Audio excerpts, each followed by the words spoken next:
Olá pessoal, sejam bem-vindos a mais um vídeo do nosso curso de Química Inorgânica e hoje nós vamos ver o último vídeo da série de vídeos sobre teoria de ligação de valência.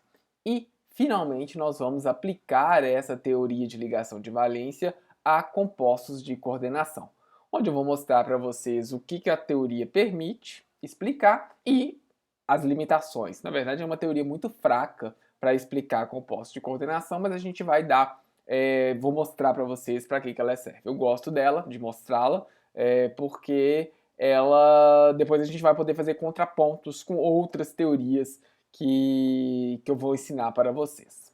Bom, a história basicamente é essa, fecha todas as abas do seu computador, desliga o seu celular, que a nossa aula começa agora.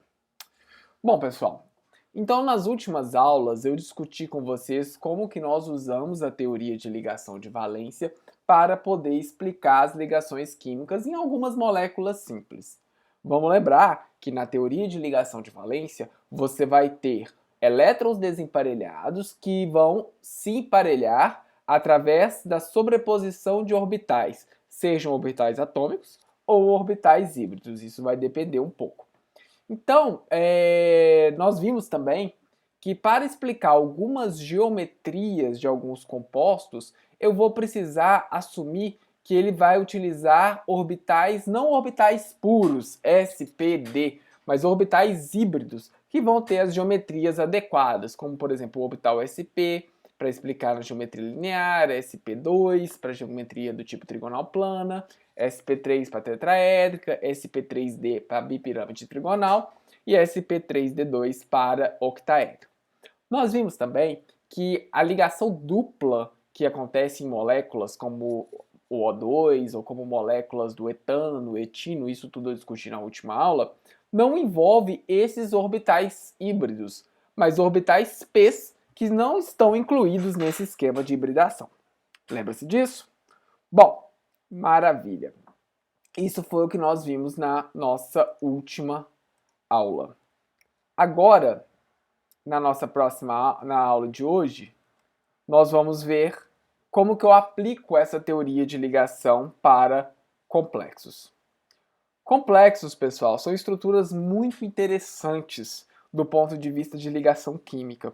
Por exemplo, eu tenho complexos que eu vou ter propriedades eletrônicas bastante diferentes, dependendo de várias situações. Então, por exemplo, aqui eu tenho um caso de vocês de alguns complexos de titânio, esse aqui é titânio 3, titânio com água, e aqui são alguns complexos de vanádio, também vanádio com água. Todos esses aqui são com água, tá, gente? Hexacoordenados. O que eu gostaria de chamar a atenção é como muda a cor do seu complexo à medida que eu mudo o estado de oxidação ou à medida que eu estou mudando o meu íon metálico, ok? Aqui outros exemplos, né, de complexos também todos com água, cromo, ferro, cobalto, alguns outros. Além disso, eu tenho comportamentos magnéticos diferentes. Eu tenho alguns compostos de ferro, por exemplo, que são paramagnéticos, ou seja, apresentam elétrons desemparelhados, e eu tenho alguns outros que são diamagnéticos, ou seja, apresentam elétrons desemparelhados. Então eu preciso, pessoal, de ter uma teoria de ligação que consiga explicar essas propriedades desses meus complexos. Bom, então, algumas perguntas que precisam ser explicadas por essas teorias. Primeiro, por que os ligantes vão se ligar para formar esses compostos de coordenação? Por que eles vão deixar de estar livres, numa solução, por exemplo, e vão preferir ficar ligados ao centro metálico? Eu preciso tentar responder essa pergunta. Por que esses compostos de coordenação são coloridos? Compara com o que vocês já conhecem de química orgânica. Na química orgânica, dificilmente você tem composto colorido. Aqui na química inorgânica, você tem uma ampla variedade deles. Mas mesmo entre esses, você vai ter compostos cuja configuração eletrônica é D10 ou D0 que não são coloridos. E aí? O que esse D10 ou esse D0 vão fazer com o fato que ele não vai ter cor? Por que compostos de coordenação, vários deles, vão ter paramagnetismo, que não é tão comum também em química orgânica? Quer dizer, eles têm elétrons desemparelhados. Então, eu preciso de teorias de ligação que sejam possíveis de explicar essas propriedades, ou pelo menos algumas delas, né? Então, nós temos várias teorias que servem para alguma coisa, para explicar alguma coisa nesse sentido. Por exemplo, a teoria de ligação de valência é a que a gente vai ver hoje. Ela vai permitir explicar geometria e vai permitir explicar magnetismo. Repito, explicar. Ela não vai permitir prever. Eu vou precisar saber essas informações para poder tentar entender como que acontece a ligação usando essa teoria. A teoria do campo cristalino, que é um próximo assunto que a gente vai discutir, ela já tem um caráter preditivo muito melhor. Eu vou conseguir, usando alguns parâmetros, ter uma ideia sobre o comportamento magnético do meu composto e até um pouco sobre geometria. Geometria também eu vou conseguir avaliar aqui. A teoria do orbital molecular aplicada a complexo é uma teoria bem mais complexa, bem mais completa e também complexa. Por isso que vocês vão ver que a teoria do campo cristalino acaba que ela é muito útil, porque ela é muito simples de ser utilizada. E uma mistura dessas duas coisas, que é a teoria do campo ligante. Qual é o complicador que nós temos quando nós aplicamos essas teorias de ligação a compostos, a metais de transição, né? São os que nos interessam, os complexos que a gente está estudando. O complicador é que, nesses casos, eu vou ter orbitais desenvolvidos, orbitais preenchidos, totalmente preenchidos, ou com alguns elétrons apenas, eles vão estar envolvidos. E eu vou precisar incluir eles nessas teorias de ligação. Então, esse é um complicador que eu tenho que levar em consideração. Bom, dessas teorias, a primeira teoria que nós vamos estudar é a teoria de ligação de valência. Ela é extremamente limitada para poder descrever complexos. Na verdade, eu preciso saber praticamente tudo do complexo para poder aplicar a teoria de ligação de valência. Mas, como eu disse, ela é útil porque depois eu vou poder usar algumas coisas para poder comparar tanto com teoria do campo cristalino quanto teoria do orbital molecular. Na teoria de ligação de valência, o foco é os orbitais do metal. Nessa teoria, eu vou levar em consideração a definição de um composto de coordenação, a definição de um complexo, que considera que um complexo é um produto de uma reação entre um ácido e uma base de Lewis. Então, agora aqui no complexo vai mudar com relação ao que era em moléculas simples. Em moléculas simples, eu tinha que gerar orbitais com elétrons desemparelhados para fazer ligação química. Em complexo, pela definição, como o metal é um ácido de Lewis, eu preciso gerar orbitais na geometria desejada, que é a geometria do complexo, mas esses orbitais têm que estar livres. Por quê? Porque eles têm que estar aptos a receberem um par de elétrons que vai vir do metal. Então isso tem que ser levado em consideração. Então essa teoria, basicamente o que eu vou preocupar é isso. Sabendo a geometria do meu complexo, eu vou ter que gerar os orbitais livres, orbitais híbridos na maior parte dos casos, para acomodar esses elétrons na geometria do meu complexo, tá ok? Então, basicamente, eu tenho que usar o conceito da hibridação novamente, vou ter que utilizar em vários momentos, usando aqueles mesmos requisitos, quer dizer, eu vou gerar uma certa quantidade de orbitais híbridos a partir de uma certa quantidade de orbitais atômicos que eu misturar. Se eu misturar 4 orbitais atômicos, eu tenho 4 orbitais híbridos envolvidos. E o formato, né, desses orbitais não mudam com relação àqueles que a gente discutiu nos vídeos anteriores. Então vamos aplicar agora essa teoria para esse complexo de zinco, né, o tetraamin zinco 2. Então eu vou utilizar aqui o diagrama de quadrículas. Novamente, eu não vou colocar eles um eixo vertical de energia, eu vou usar sempre um eixo horizontal, mas isso não é tão importante, até porque para nós é tudo qualitativo. Mas como é que seria o íon zinco 2 isolado? O zinco, a configuração eletrônica de valência dele é 4s2, 3d10. formar o zinco 2, os elétrons que saem são os elétrons 4s2. Então a configuração de valência é 3d10. Então tá aí. Essa é a configuração eletrônica de valência do meu zinco. 3d10 e depois vem os orbitais vazios, 4s e 4p. Essa molécula, o tetraamin zinco 2, ela é uma molécula de geometria tetraédrica. E eu preciso saber essa informação para poder saber como que eu vou misturar os meus orbitais. Então o que vai acontecer? Para ele ser tetraédrico, eu vou precisar que o meu átomo de zinco assuma os orbitais dele se hibridizem de forma a formar orbitais sp3. Porque são esses orbitais que apontam na direção dos vértices de um tetraedro. Então esse orbital aqui, 4s, vazio, vai se misturar a esses 3 orbitais 4p vazios para dar origem aos orbitais sp3. E esses orbitais sp3 vão receber os pares de elétrons que estão vindo do ligante, que no caso é a amina. Então esses elétrons que estão em vermelhinho aqui são os pares de elétrons da amina que estão sendo doados, né, para a formação da ligação do meu complexo.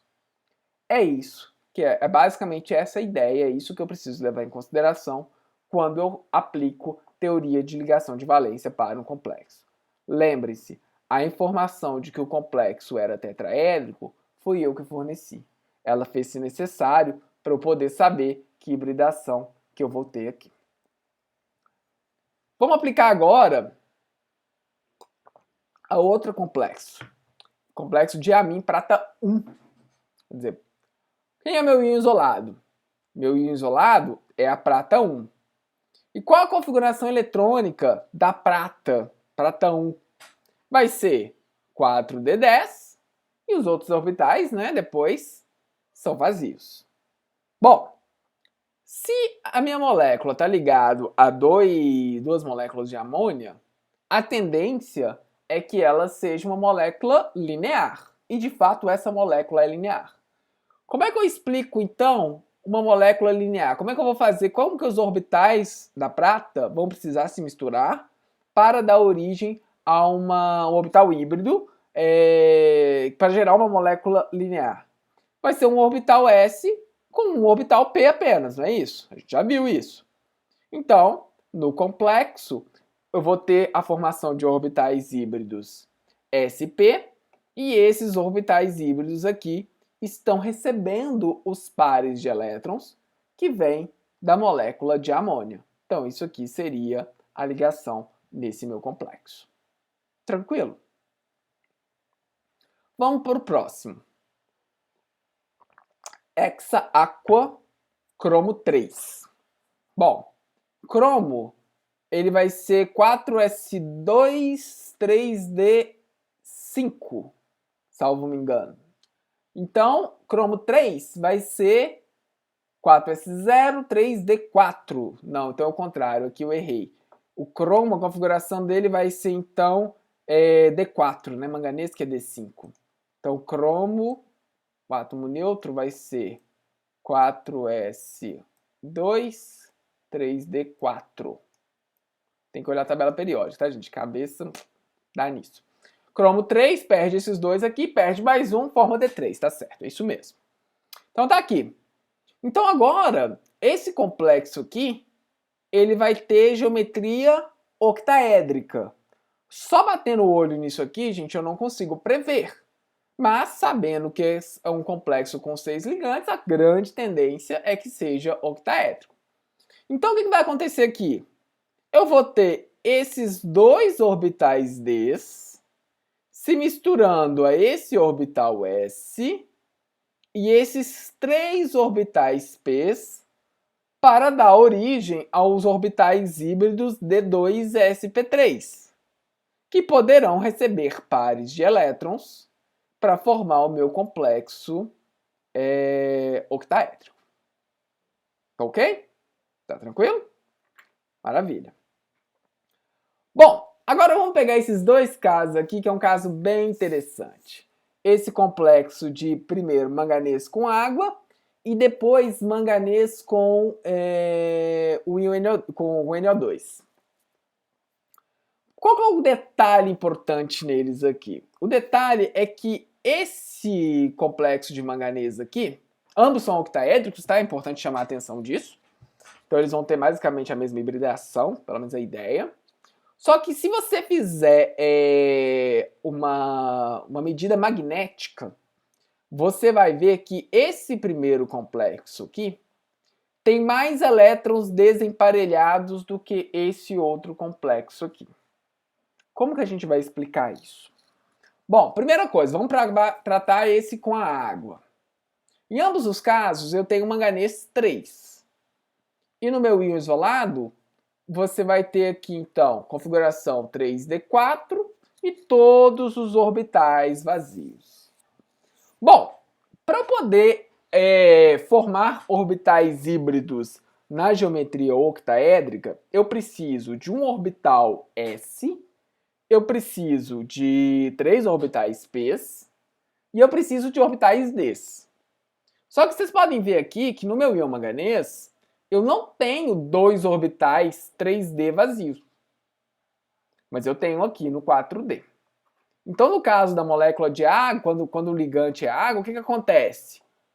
Eu vou hibridizar usando esse orbital aqui, o orbital 4P, e 2 orbitais 4D. E aí, eu vou assumir que a minha hibridação é uma hibridação do tipo sp3d2. Esse complexo é o que a gente chama de um complexo de spin alto. Por quê? Porque ele tem o maior número de elétrons desemparelhados possíveis para o íon manganês. Uma outra nomenclatura é chamá-los de complexo de camada externa. Por quê? Porque ele usou os orbitais D disponível que tem o mesmo número quântico principal dos orbitais S e dos orbitais P. Certo? Então essa é a situação do manganês. Agora, como que eu vou explicar que nesse complexo aqui de manganês com o NO2, eu tenho menos elétrons desemparelhados? Na verdade, as medidas magnéticas sugerem que eu só tenho 2 elétrons desemparelhados. Como que eu vou explicar então esse complexo? Nesse caso, para esse complexo, esse elétron aqui, ele vai ser emparelhado a um desses elétrons e vai dar origem a 2 orbitais 3D vazios. E são esses orbitais que vão se misturar ao orbital S e ao orbital P para dar origem ao orbital híbrido D2sp3.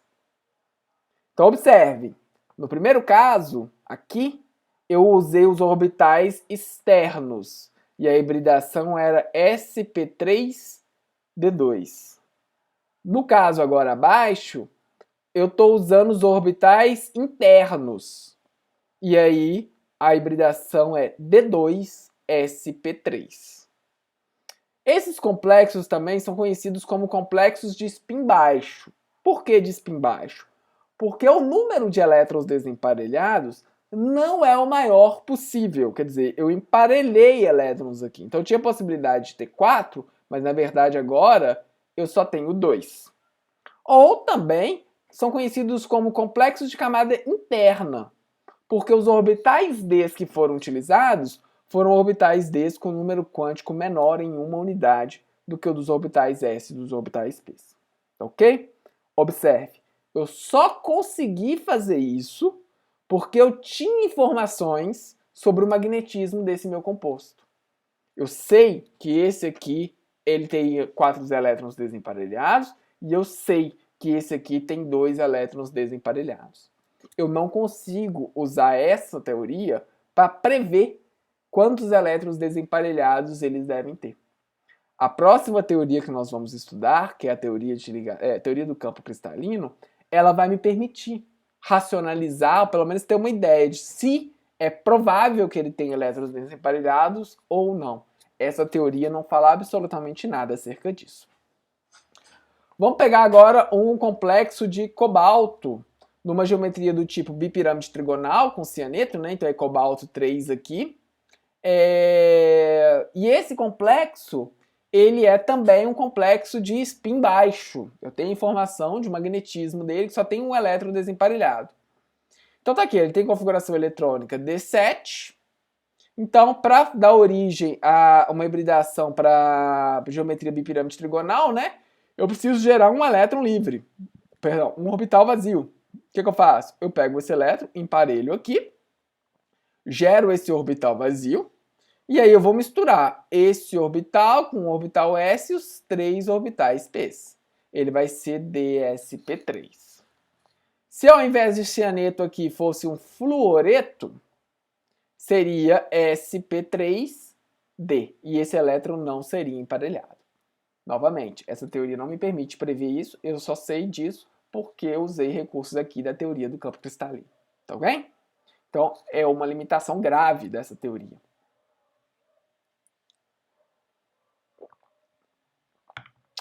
Olha esse complexo de níquel que eu tenho aqui. Esse é um complexo de níquel, é níquel 2, né, com 4 cianetos. E esse complexo de níquel, ele vai ter geometria do tipo quadrático plano. Então, tá aqui, essa é a configuração eletrônica do D2, do níquel D8, né? E eu sei informações magnéticas que o níquel 2, ele é diamagnético, quer dizer, ele não tem elétrons desemparelhados. Como é que eu vou saber disso? Como é que eu vou trabalhar com isso aqui então? Então esse elétron vai ser emparelhado, gera esse orbital D vazio. E para a geometria quadrática plana, qual que vai ser a minha hibridação? Vai ser uma DsP2. Vamos lembrar, né, gente, que o composto quadrático plano, ele tem uma geometria do tipo isso aqui, ó. Você tem um metal, e aí vem os 4 ligantes. Então eu posso assumir que eles estão ao longo do eixo de coordenadas. Então quais são os orbitais envolvidos? Seria um orbital S, que é esférico. Seria, vou mudar de cor aqui só para facilitar, orbitais, não, branco não aparece. Seria um orbital P, aqui, preto, um é PX, o outro é PY. E eu teria aqui, eu vou colocar de azul, o orbital D de x2 menos y2, que estão ao longo dos eixos de coordenada. Então, misturo isso tudo aqui. Eu vou gerar orbitais híbridos DsP2, que são orbitais que apontam ao longo dos eixos de coordenada. Se você estiver bem afiadinho com o que você acabou de estudar, você deve ter lembrado assim, ué, mas eu acabei de fazer um exercício onde eu tinha xenônio com 4 cloretos, certo? E esse complexo também tinha geometria quadrática plana, esse composto. Só que aqui a geometria, o orbital híbrido era um sp3d2 e não dsp2. Qual a diferença?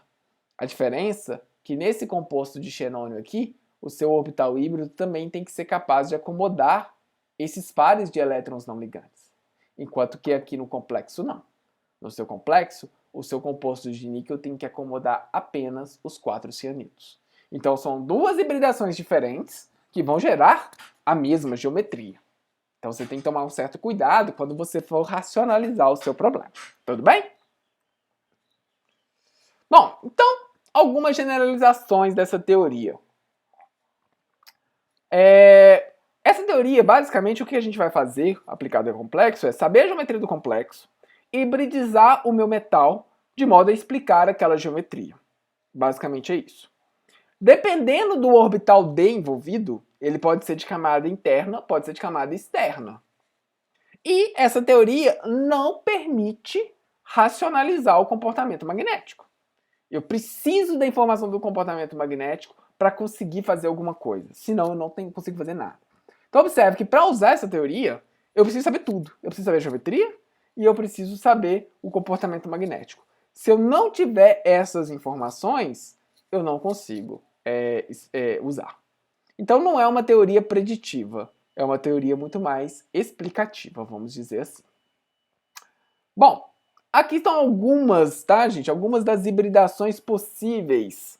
Várias, algumas até bem peculiares, mas que permitem algumas outras geometrias que talvez que a gente não trabalhou aqui. Mas, por exemplo, você tem pirâmide de base quadrada, você tem outras dodecaedro, enfim, várias outras geometrias que são possíveis de você ter quando você vai misturando orbital S, orbital P e orbital D.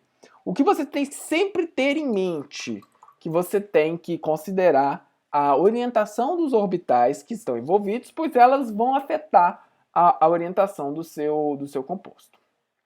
Bom, para terminar um pouco, né, esse tópico, eu vou falar um pouquinho sobre o magnetismo, né, desses complexos que são de compostos de coordenação que vão aparecer em diversas situações.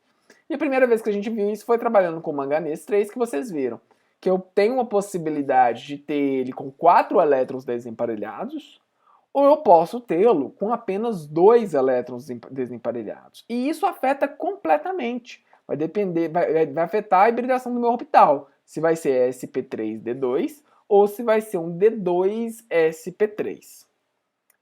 Muito parecido acontece com o ferro. O ferro de configuração eletrônica D6, ferro 2, né? Eu tenho a possibilidade de ter ele com 4 elétrons desemparelhados, então essa aqui é a situação do ferro spin alto. E eu tenho a possibilidade de ter ele diamagnético, que seria a configuração dele de spin baixo. Lembra que eu comentei, spin alto é o maior número possível de elétrons desemparelhados. Spin baixo é que eu já provoquei algum emparelhamento. Tudo bem? E esse número de elétrons desemparelhados, ele que vai ser o responsável por determinar o magnetismo da sua molécula. Porque o elétron ele tem um spin, esse spin é o campo magnético intrínseco do elétron, e ele vai conseguir interagir com outros momentos magnéticos. Então, eu vou ter os complexos que a gente chama de diamagnético, que são aqueles que não têm elétrons desemparelhados, então eles não vão interagir com o campo magnético de forma significativa, na verdade eles são ligeiramente repelidos por campo magnético. E eu tenho complexos paramagnéticos. E esses complexos paramagnéticos, eles são capazes de serem atraídos por campos magnéticos. Se vocês se lembrarem, né, eu já mostrei para vocês o vídeo que acontece quando passa o O2 por um campo magnético. O O2 é uma molécula, não é um complexo, mas é uma molécula paramagnética e ele interage com aquele campo magnético. Então ele gera, o fato de você ter elétrons desemparelhados, né, gera um momento magnético. E esse momento magnético vai ser capaz de interagir com outro campo eletromagnético. Uma forma que você tem de avaliar isso é usando essas balanças de Govou, que basicamente é uma balança que vai ter... você tem aqui a sua amostra e um contrapeso aqui, e a sua amostra fica na presença de um campo magnético. E aí, se o peso dela aumentar ou diminuir, você vai conseguir avaliar como que ela está interagindo com esse campo magnético. E aí você vai ser capaz de estimar a quantidade de elétrons desemparelhados que ela tem. É basicamente isso que é feito. Tudo bem, gente? Então, por fim, quais são as limitações que a teoria de ligação de valência não vai conseguir prever, que ela vai ter? Bom, uma grande limitação é que ela não consegue prever comportamento magnético. Na próxima TCC, a gente vai ter um conjunto de parâmetros que a gente vai conseguir ter uma ideia muito boa do comportamento magnético do meu composto. Claro que existem exceções, tá? Mas, em geral, ele não permite. Então, só por exemplo, níquel 2. Eu tenho todas essas possibilidades. Eu posso ter um complexo octaédrico paramagnético, eu posso ter um complexo tetraédrico paramagnético, eu posso ter um complexo quadrático plano diamagnético. Todas essas possibilidades aqui com apenas um metal. E eu não consigo prever isso usando a TLV. Além disso, eu não consigo explicar nenhuma propriedade espectroscópica. Lembra que o primeiro slide, o segundo slide desse vídeo, eu falei que os complexos são coloridos? Nada nessa teoria me permite explicar essas cores nesses complexos. Além disso, eu não consigo explicar alguns fatores cinéticos que são importantes. Por exemplo, metais de configuração eletrônica D6, spin baixo, ferro 2, por exemplo, né, que a gente acabou de ver, eles tendem a reagir muito lentamente. Eles são inertes. Essa teoria não me permite racionalizar isso. Tranquilo? Bom, gente, se tá tranquilo, agora tem 2 exercíciozinhos para a gente poder fazer. Então, primeiro, nós vamos usar essa teoria de ligação de valência. Vamos descrever esses diagramas que eu acabei de fazer vários deles. E aí vocês vão escrever as configurações eletrônicas desse complexo de manganês com cianeto e manganês com oxalato, sendo que só o primeiro é de spin baixo, quer dizer, o segundo é de spin alto. E quantos elétrons desemparelhados cada um deve possuir. Dá o pause, que agora é você que faz.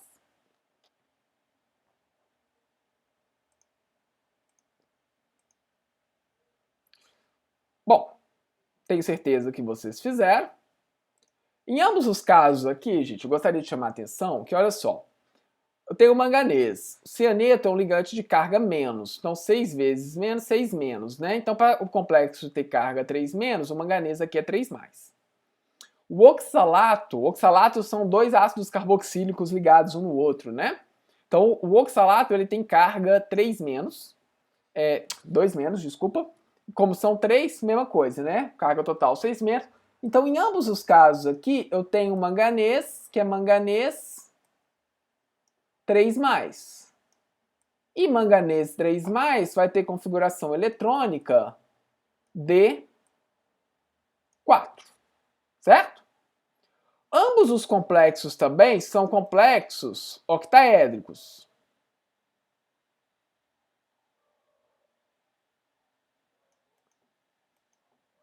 Por que eles são octaédricos? Eu acho que eu escrevi em inglês aqui, octahedron.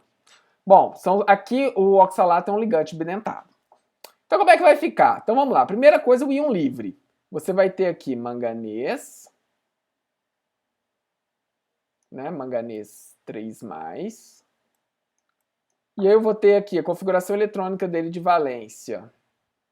Vão ser os 5 orbitais desse. Desculpa a feiura, gente, mas é muito difícil desenhar com o mouse.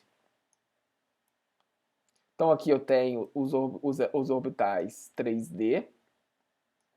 E aqui eu vou ter os orbitais 4s.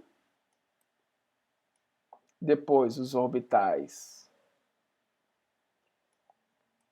4p. E, na sequência, os orbitais 4d. São 5 quadradinhos, né? Vamos lembrar.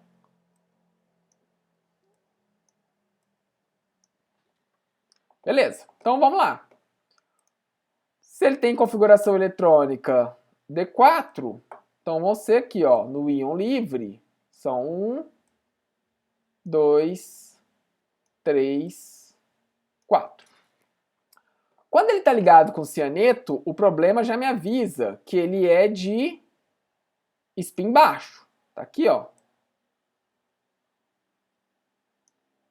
Spin baixo. Se ele é de spin baixo, o que vai acontecer então? Vai acontecer que esse aqui, esse elétron aqui, vai ser... Ops, desculpa, usando marca-texto, eu quero caneta. Ele vai ser emparelhado, né? Então aqui, ó, deixa eu colocar aqui no complexo de manganês com cianeto. Que horror, meu Deus. Perdão, gente, mas nossa senhora. Então vai ficar o quê? Eu vou emparelhar esse elétron aqui, então vai ficar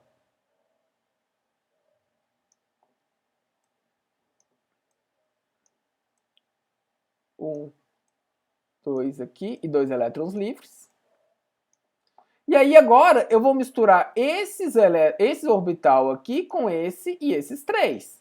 Então eu vou ter a origem, o orbital aqui vai ser o D2, S, P, 3.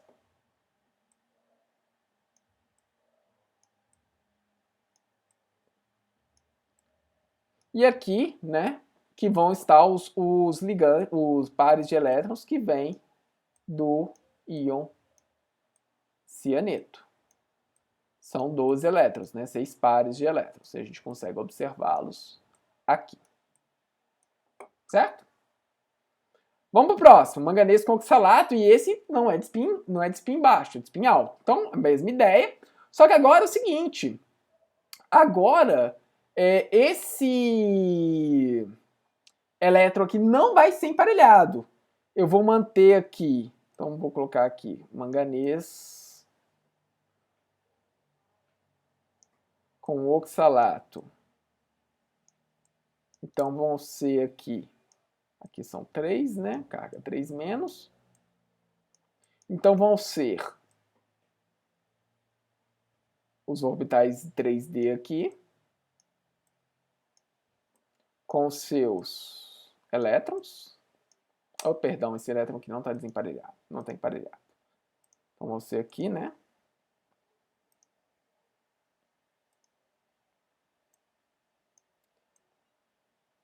Um orbital 3D fica vazio. E aí depois vem uma mistura do orbital 4s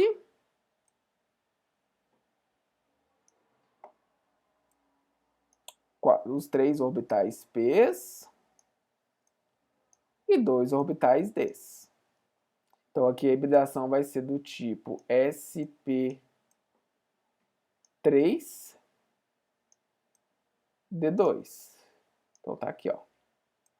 1, 2, 3, 4, 5, 6, 7, 8, 9, 10, 11, 12. Basicamente é isso. Então esses são os diagramas de quadrículas para esses compostos. Certo? Vamos para o próximo exercício. Bom, agora vocês vão fazer a mesma coisa, só que para outros complexos. Primeiro é esse de ouro, depois um de cádmio, um de cromo com dipiridina e outra a manganês com acetilacetonato.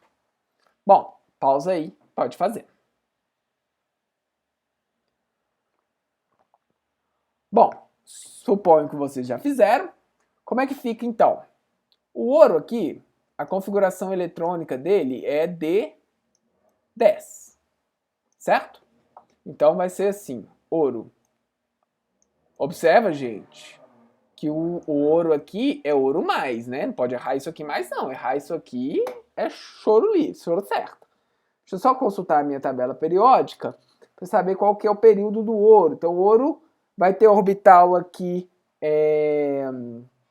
5D. Então aqui vai ser 5D10, né?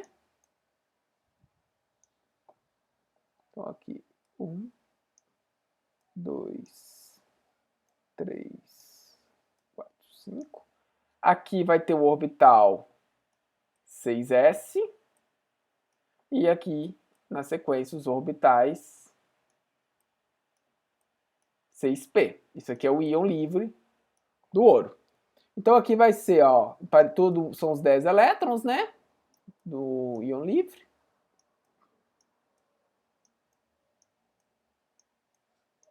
Então o que vai acontecer é que eu vou ter uma mistura do orbital 6s com o orbital 6p. E aí vai me dar origem, só vou simplificar a representação aqui, tá, gente? Vai dar origem ao orbital sp, que vai ter o par de elétrons, vai receber o par de elétrons aqui do ligante cloreto. Então isso aí é para essa molécula. Tá claro? Vamos para o próximo. Cádmio com 5 cloretos. E aqui cádmio, ele é cádmio 2+, né? Porque cada cloreto é 2-, então cádmio tem que ser um cádmio 2+.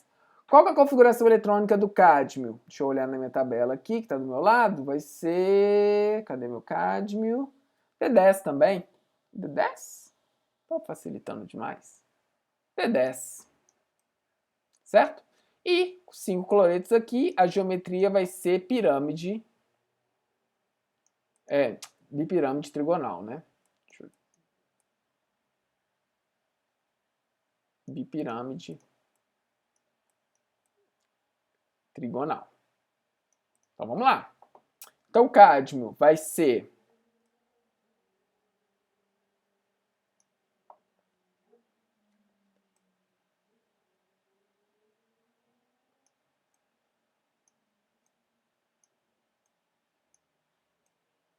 seus 10 elétrons aqui no orbital 4D.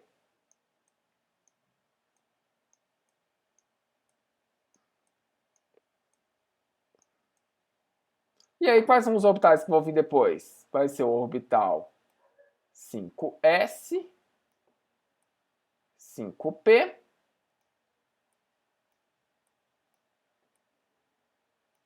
e na sequência, o orbital 5d. Certo? Então, o que vai acontecer aqui? Vai acontecer que esses orbitais aqui vão se misturar para dar origem aos orbitais que vão ser orbitais S, P3, D2. SP3D, desculpa. Acho que inclusive eu fiz um tracinho a mais aqui. SP3D. Acho que tem um tracinho a mais aqui, né? 1, 2, 3, 4, 5. Desculpa, esse aqui vou rabiscar aqui. Não tem como apagar, senão apaga tudo. Então é isso. E aqui vão estar os elétrons que vão vir do meu ligante.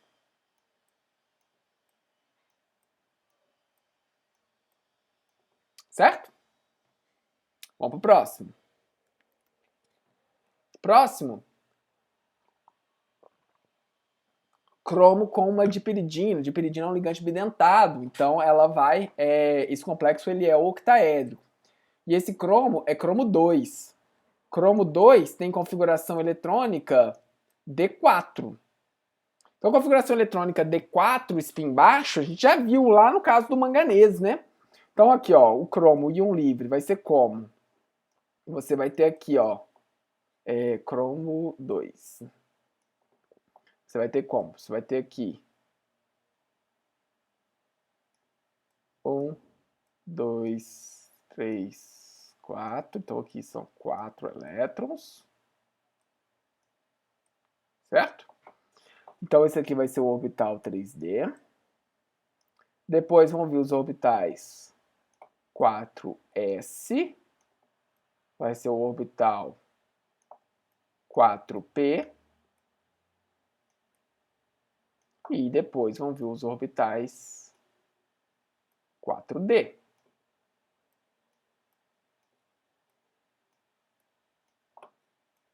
Então, como é que vai ser a ligação aqui?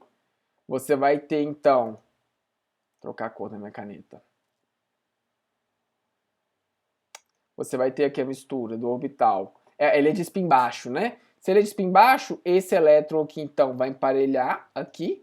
Gera 2 orbitais vazios, né? E esses orbitais vazios se misturam para dar origem ao orbital, que vai ser um orbital 1, 2, 3, 4, 5, 6. Vai ser um orbital do tipo D2, SP3.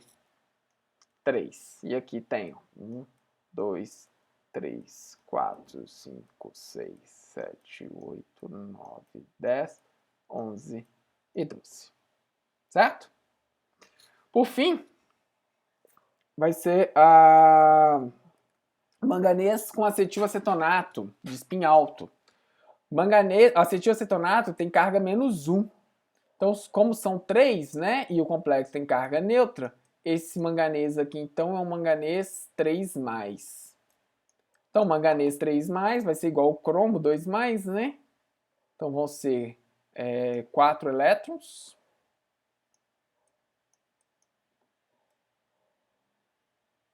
Aqui.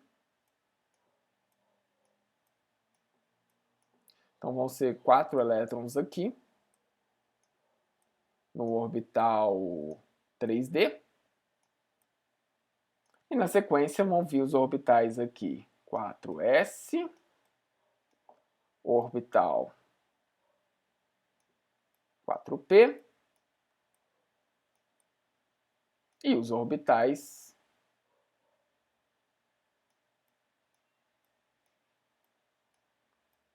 4d. Certo? O que vai acontecer então? O que vai acontecer é que agora, como ele é de spin alto, ele não vai envolver esse orbital, vai ser um complexo de camada externa. Então ele vai misturar aqui, vai formar um orbital sp3,